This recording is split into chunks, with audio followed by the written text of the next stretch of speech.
Rajkot civil હોસ્પિટલમાં આજે checking કરવામાં આવ્યું રાજકોટ પ્રહનગર દ્વારા.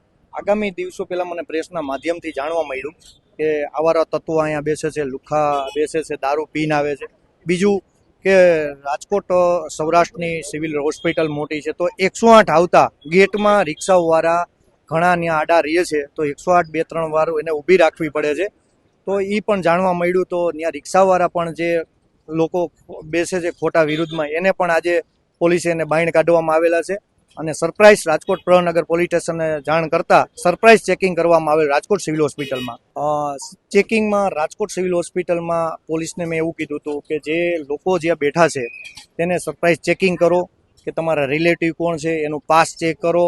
પાસ ન હોય તો એના રિલેટિવ કોણ છે તેને ન હોય એના તો એને બહાર જવા દો. હા, આ પ્રેસના માધ્યમથી પહેલાં મને એક જાણવા મળી હતી કે દારૂની બોટલ અહીંયા મળી હતી, તો એનું પણ મેં આ ઉપર આરએમઓ સાહેબને પણ જાણ કરેલી છે અને આગામી દિવસોમાં રાજકોટ સિવિલ હોસ્પિટલમાં એવું ન થાય એવું પણ મારું પોલીસને પણ જાણ કરવા. હા, રાજકોટ સિવિલ હોસ્પિટલમાં એનું પણ હું ચેકિંગ સુપ્રિન્ટેન્ડન્ટ આરએમઓ સાહેબ અને પોલીસને સાથે રાખી અને સરપ્રાઇઝ ચેકિંગ મારું ગમે ત્યારે રાજકોટ સિવિલ હોસ્પિટલમાં હું ચેકિંગ કરવામાં આવશે.